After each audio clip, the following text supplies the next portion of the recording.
He's called the Viking. He's like the Viking. He thinks he's awesome. Hey everybody, this is me, Undead Viking, and this is the game I'm going to show you today. It is called Vikings Gone Wild. Now, Vikings Gone... Okay, here's the deal. So, I was approached about doing this review about this game, Vikings Gone Wild, which I really enjoyed playing, but it wasn't until like my second or third play and I was showing it to somebody outside of my game group. I took it to my local game store during a game night, and I was just kind of showing it and playing it with some people, and they're like, oh, hey, like the app. And I was like, what? What app? And he's like the app, like the game on my phone. And he pulled out his phone and he showed me. And I was like, oh my gosh, there's like a Vikings Gone Wild mobile app game that, you know, is not a deck building game. It is more of, well, I don't know, it's kind of like a Clash of Clans type of game or whatever. But I mean, it was really cool, and I downloaded the app and I played with it, and it was a lot of fun. So regardless, so those of you who might be checking this out because they're like, oh hey, it's Vikings Gone Wild, I apologize. I did not know there was an actual like video game out there as well. So you know, and this is not the video game. This is a really, really cool deck building / board game in this Vikings Gone Wild universe, and like I said, I've been having a lot of fun with it, and little did I know there was like this kind of like fan base for the game as well out there.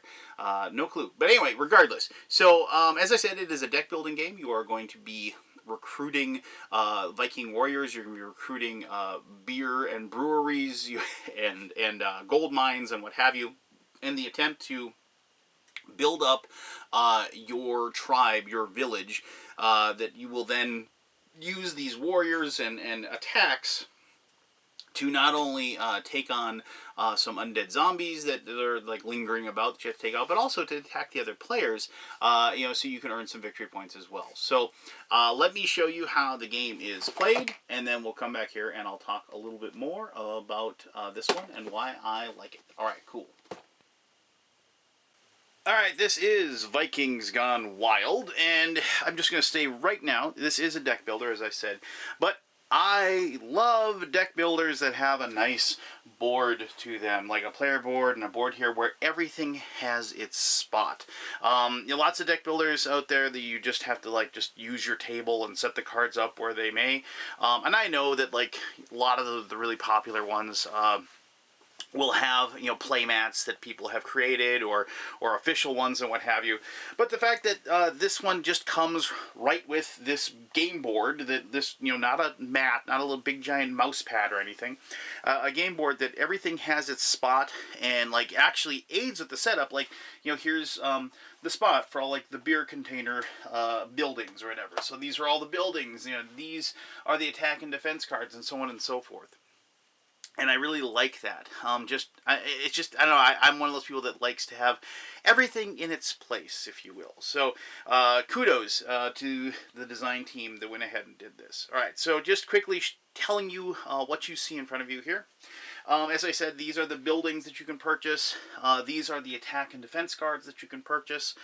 Down here, these are the bonus cards. At the end of the game, you will see who, like, for the player who has the most gold stored, the miner, will get 6 extra victory points and things like that. They're just achievements that you can work towards as you play the game, and you do get tons of these, so like you can, it's different each time that you play, so, you know, just keep that in mind. Over here, these are the Divine Favor cards. Those are some of the more powerful cards that are in the game. They are not, you can only get them in a very specific way. I'll explain that in just a tiny bit. But, you know, those are cards that they still do have the same back as the other cards that you get, but they are very powerful. When you do get to collect a Divine Favor card, there are 2 that are showing. You draw 1 off the top of the deck, and you look at that one, and then you decide between that and the other 2 which one you want to take. And then whichever one you end up taking, if you end up taking one of these 2, you replace that one that you drew with the one that you took from that location. This is called the Odin's Path. These are cards that come out of this big giant deck, as you can see right there. And those are cards that you then purchase. And as you can probably guess, as you take these cards off, you slide these down and replenish them from that deck over there. As you do your turn, you do that as you go through. Some games, like, say, don't replenish it until you're done with your complete turn. You can buy a card, and then a card will show up, and you'll say, oh, I like that one, and you'll purchase that. One of the things about the Odin's Path is to make sure that, like, if a bad card that nobody wants over here, after everybody's gone through the turn, it will go into the discard pile and, just basically be destroyed, so nobody has access to it. And then you would replenish it as well as the game goes through. Each person is going to have this player board. They're going to get their starting deck. Your starting deck will consist of 6 cards that are beer, 2 cards that are gold, and 2 cards that are Viking warriors. So here's like a Viking warrior, just has a 1 attack. Here is a beer, so it's worth 1 beer cube. And here is, find a gold one here, and a gold. So there. Pretty straightforward. And then each person is going to get a Town Hall card, and Town Hall level 2, and then a Town Hall level 3. You start off as a Town Hall level 1. As you can see, that you can upgrade. If you have 5 gold, you can upgrade it. And then you upgrade to level 2. Then it costs 7 gold. And then you upgrade to level 3. And the reason you upgrade the Town Hall, well, for one reason, if you do it, it's worth 5 victory points if you get it to level 3. But it determines how many buildings you can have. When you have a level 1, you can have 5 buildings. When you have a level 2, you can have 8 buildings. And then when you have a level 3, there's no building limit. And so that's why you increase those. Alright, so there you go. That's what you see in front of you. You can see there's these cubes over here. These are the beer. These are the gold. I'll explain. Those are just placed on cards that you have that go through a production for you. So you can see, like, these gold factories and breweries, they produce those cubes, and you'll do that during your turn as well. Alright, so as you can probably guess, with the deck builder, you have your deck of cards you start with. You shuffle these up, and then each person then will draw cards at the exact same time. As you may have guessed, you're going to draw 5 cards off the top of your deck. And I'm going to drop one on the floor here, so let me grab that.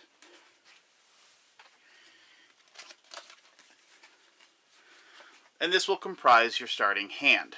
So, like in this case, I got my Viking warrior, gold, and 3 beer. And so that's pretty good wide variety, so I have options as far as what I want to purchase this turn. Everybody does that at the exact same time. And then you go on to production phase. And I actually can show you. Each person will get one of these cards that will delineate actually the process of each turn. And it is important to note that, like, as you do your turn, you don't, like, do everything yourself, the first player. Like, everybody does it at the same time, but you do go in order. So, like, everybody can draw their 5 cards at the same time. That really doesn't make any difference. Everybody can do their production at the same time. That really doesn't make a difference. But when you actually get to, like, the player phase, where people will actually be playing their cards, the first person plays their cards, second person, third person, fourth person, and so forth. So, just keep that in mind. So, production phase is pretty simple. If you have any buildings, when you purchase buildings, they do not go in your deck, they do not go in your discard pile, they go in front of you. If you have any buildings that produce things, you will just place a cube on that particular building. Now, it is important to note that unless you have something that you can actually store your production in, you are going to lose these cubes. That's why you have these gold containers and beer containers out here. If you have one of these at the end of the turn and you still have a cube left over, perhaps you also can get cubes not only for production but from, like, rewards for attacking and defeating, like, zombies that are, like, right over there. Like, you would get that as loot. You can also steal them from other players with certain effects and things like that as well. But then you would move a cube over to the gold container. If you didn't have this at the end of the turn, you'd have to throw the cube back in. So, one of 2 things. If you have a gold cube, you better use it if you don't have a container. And if you're producing gold, you better make sure you have a container or a beer container if you have breweries, to make sure that you don't lose the stuff that you're creating. Anyway, so after you do your production, let me just put this guy back and put this guy back. After you go ahead and do your production, now you're going to go on and do your player phase. So, during your player phase, you are going to be, as you probably can guess, you're going to be using the cards in your hand for their effects. I will get to the attack cards here in just a quick moment when I explain how attacks work. But if you've played deck builders before, you are going to then combine your resources that you have on the cards that you've gained, in this case 3 beer and 1 gold. If you have any gold that you produced or in containers that you want to spend, you can spend that along with the cards or by themselves or what have you. And you're going to use these to purchase different cards that you're going to add to your discard pile so they eventually be part of your deck. Now remember, if you purchase a building, it doesn't go in your deck. It goes in front of you. And also, you also remember the limit to the number of buildings that you have as well. So, in this case, I could spend, if you like, look here at the gold bars card. And this is just gold bars as a card. This is not a building or anything like that. But when I play it, it's considered to be worth 2 gold cubes. Also, keep in mind, just because it has a gold cube on the bottom there, that doesn't mean you get cubes. If you play the card, you don't take 2 cubes out of and place them on there. The only time you're ever taking cubes and placing them is when you have a produces effect that you see over there. So anyway, so if you notice, you can see it as part of like a resource card, and it has this 3 and 3 brown cubes. So basically 3 beer will let me buy this gold bar. So what I could do, very simply, is I could take these 3 beers, I place them in my discard pile. I would purchase this gold bars, which I would then place in my discard pile as well, and then I would move these down like so, and reveal the next one. In this case, it is a money theft card, so it's kind of like an action card, and it says steal a gold cube from another player's building. So that's a card that you could have in your hand that later on you could use to steal from somebody else, and that's one of those things that I mentioned before, other ways you can get cubes as well. So I have this 1 card left over that is a 1 gold cube, and you can kind of look around and see, what other options do I have, and right now not many, because of the things that these things cost more than 1 gold cube. But like if I can find something that costs 2 gold cubes, like here, this brewery, 2 gold cubes, and I could get that, I can use my Viking warrior for an attack. He has an attack value of 1. Now you can use it to attack other people's buildings. I'll explain that in just a brief moment. But he can be used to attack zombies that are in here, but this one has a defense of 2. You can see here.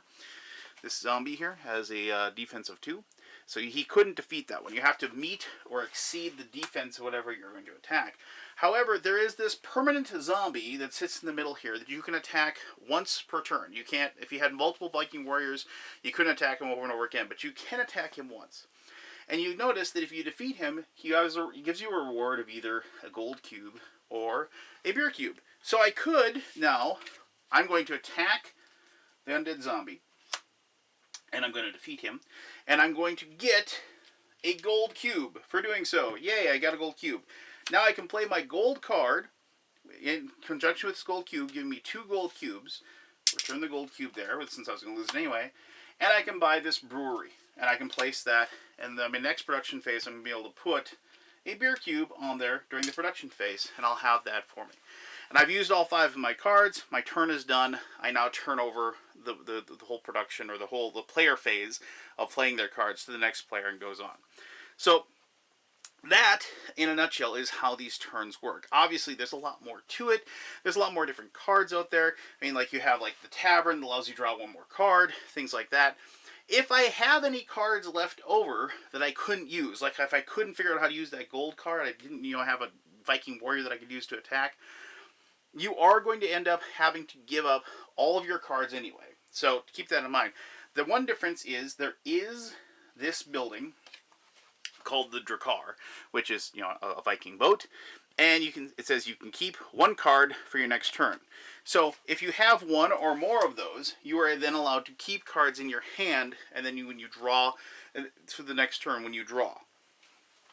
However, like with a lot of games, like if you keep cards in your hand, then you only draw up to 5. Whatever value of draw that you have, whether it is you get to draw 5 cards normally, but like there's this card that is the tavern that allows you to draw an extra card. Say you had 2 taverns, that allows you to draw 7 cards. But you had 2 Drakars, meaning that you could hold on to 2 cards. So you might be thinking, oh, well then, I already have 2 cards in my hand, I get to draw 7, means I only get to draw 5. That is incorrect. The cards you have in your hand don't count at all towards the cards that you draw. So you'd actually have 2 cards left over, you would draw 7 more, and you'd have 9 cards in your hand for that particular turn. 2 other quick things about the player phase before I talk about how you attack another player, and defend against other players, I should say. This is the phase in which if you have the resources, that you can better your town hall and increase it, like I was talking about earlier. Also, you can only have up to 3 of each type of building. You can't just say, oh, I'm going to have 5 taverns or what have you. The maximum number of buildings you can have is 3 of each type. And you are limited, once again, by your town hall as to how many buildings you can create. Oh, and I should also mention that whenever you build a building, for whatever reason it is, like say you build a gold container building, and you've gained gold cubes in that turn, unfortunately, because of the fact that you've built that particular building this turn, you place one of these construction markers on it, meaning that it is not able to be used until your next turn. When we wrap up the phase, you will remove all of the production things. And remember, I built this one too, so I should have actually put that on there. I apologize. So to show that basically these particular buildings are right now being produced this turn, and they aren't going to be activated until the next turn. This also prevents them from being attacked, which is kind of nice as well. So just, so as long as, just basic rule of thumb is if there's a token on them, they can't be attacked, and they can't be used on that particular turn with these production phase. Alright, so attacking. Now, I already showed you how you could attack either, the zombie, the undead guy that's here, undead guy that's there. You can do that with your attack cards. However, later on in the game, you're going to get more powerful attack cards, like this Pigator, which costs 4 beer and 3 gold to get, but he's got an attack value of 6. Now, you can use these to attack a building, but you can't divvy. You can't say, I'm going to use 3 of his attack rating to attack that building, and 3 of his attack rating to attack that building. That doesn't work.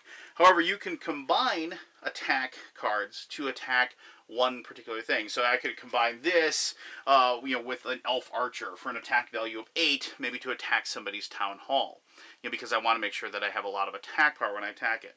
So when you attack a building, and I'm just going to kind of show how this works, you just are going to apply the attack value to the defensive value of the particular building that you're attacking. So if you're attacking this gold container building right here, it has a defense value of 3. A 3 is listed there. You then would say, I'm attacking your gold container building. And you would compare the attack value to the defensive value, and then you would determine if, just with that, you are going to win that particular attack. And so you would say, okay, I won, and then you place that over like so, and you see if there's any rewards for destroying the building. In this case, with this little thing, this reward down here means you get a gold cube from the supply, not from the container.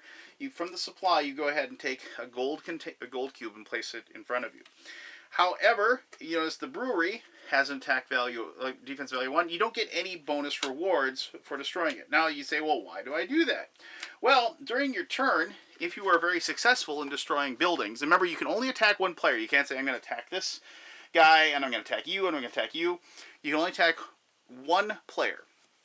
And it should be noted that if you attack one player, like the next player that plays, they can't attack that same player again. There is one, so in a 4-player game, that works really well because, eventually, if you're the 4th player, there's still one person, theoretically, that you can't attack yourself, but you probably will have somebody available. But in the 3-player game, what happens is that, if one player attacks player 2 and the second player attacks player 1, the 3rd player is sitting there, they don't have anybody to attack. They can then choose to attack one of the people that has it. That's the exception to that rule. But if you notice here, that you have, the buildings scored, so how many buildings you successfully attacked will be worth that many. So if you successfully attack 3 buildings, you would get 5 victory points for doing so, and so forth. And that's why you attack these buildings, to get those victory points so you can win the game. Alright, so, however, let's say you attack this gold container, and you say, I'm going to attack him with 6, and the player happens to have a sheep cannon card in their hand. Notice the back is the same as the backs of the other cards.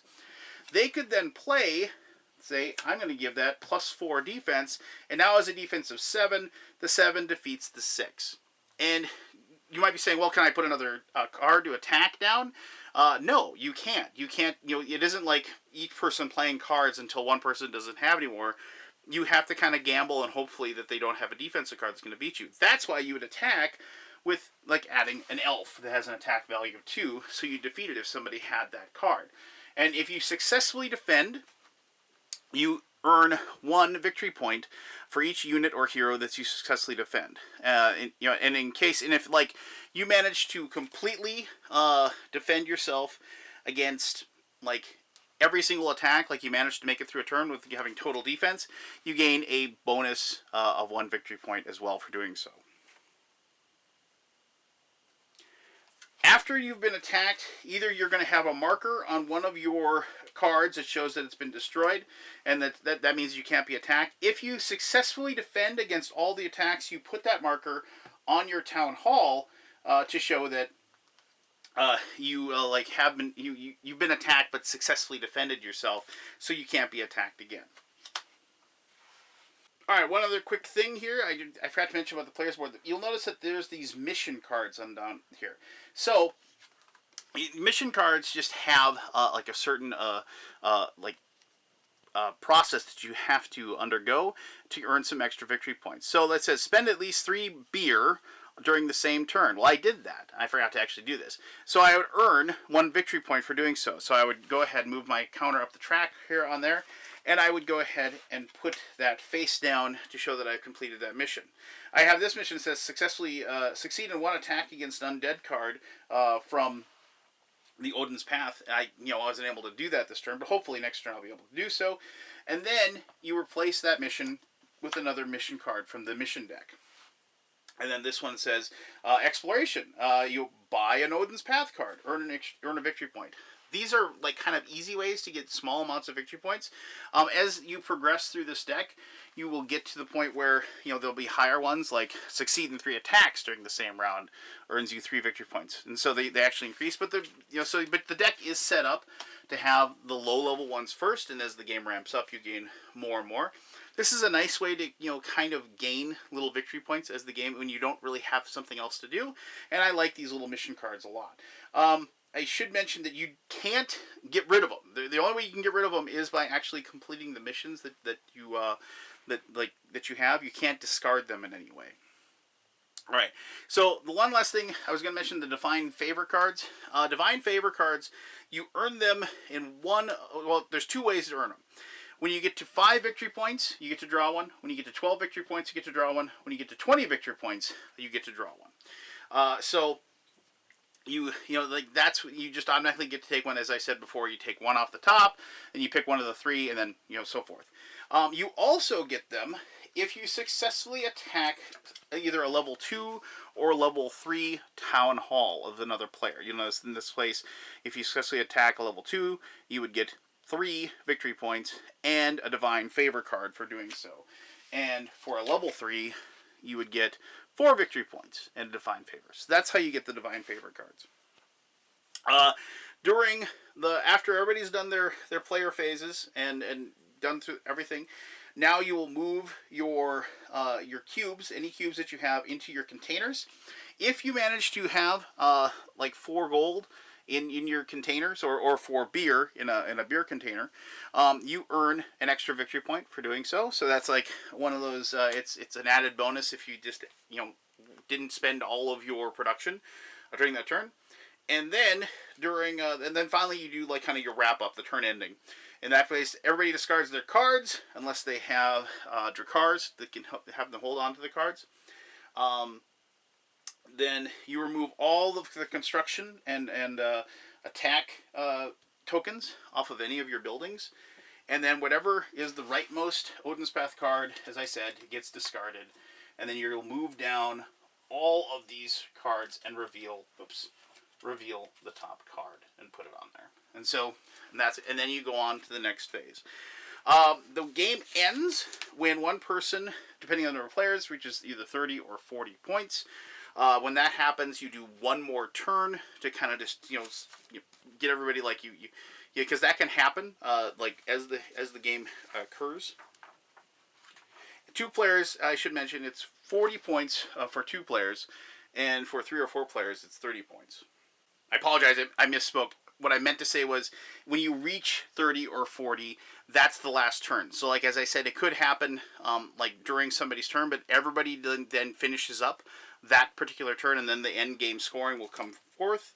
You take the bonus cards, and you figure out who gets the bonus for those, and then whoever ends up with the most possible points at the end will win the game. I love the art, I love the theme, and I like the fact that this was and I realize that they're going to expand it and have more cards and what have you, but this was definitely I wouldn't say entry level deck building because it has a lot of cool stuff going on and has a lot of options and things going on, but it wasn't overly complex. It was something that I could definitely approach with my family. They liked, as I said, they liked the pictures, and they liked, my daughter really took to this one, but it has that inkling of the next level that's coming, and I know, like I said, there's expansions and what have you. I I guess I don't know what the cards will be, but I mean, in the future, I know that it'll add like that level of exploration to it, and add a level of complexity. But as it is right now, this game presents itself as like a lighter version of a deck building genre that if you are really heavily into some of the more popular ones that are out there, and you want to bring somebody in to see what deck building is all about, I definitely think this is one that will appeal to people, especially if they're aware of the game before this board game version of it came out. So there you go. But I'll talk more about all of that in my final thoughts, which I will do right now. All right, thank you very much for sitting through that and learning how to play Vikings Gone Wild. As I said, it is not super complex. I mean, this is one of those games where it's like, all right, I need to make sure that I get warriors, and I need to make sure that I'm able to make resources, and so on and so forth. But there is a delicate balance in play here as well. If you focus completely on buildings, and you're not getting defense cards, you're going to be like picked on by the other players. They're going to see you as somebody. They're going to be like hoping they're the first to act, so they can attack you first and just trash all the buildings that you've created, and get lots and lots of victory points that way. You gotta remember, you're only playing to 30, and victory points, they come in little tiny tidbits, but attacking is a way to get a lot of victory points really quickly, because of the fact that, like, certain buildings like town halls and what have you give you those rewards. And so if you don't build up either warriors of your own, so you can basically get those victory points and keep in line with the other players, but also defense cards to prevent those attacks from actually working, you're going to end up like, yeah, you might have a cute little production engine going on, but the other players are going to be leaping ahead of you, with the victory points, so you're just not going to be in contention. So, I heartily enjoyed the game. I love the artwork. I love the approach. It had Vikings in it, so you knew I was going to like it probably anyway. That's not true. I've played Viking games that weren't really good. But, and the thing is like I said, it is kind of an introductory deck building experience, if you will. And my daughter is not an introductory gamer. She's played Dominion, she's played Thunderstone, she's played other games of the genre, and she enjoys them. But this is one of those games where it kind of slows down a little bit. There isn't some big overarching strategy where people kind of discuss and think and figure out, if I can get 2 of this card and 3 of that card and 1 of this card, and I can do this, that, and the other thing, then my deck is going to be perfect for I don't like playing that way. I mean, there's lots of people out there that do, and good for you, awesome, but no, I want a game that just show. I can look at it, I can realize that's what I want to do.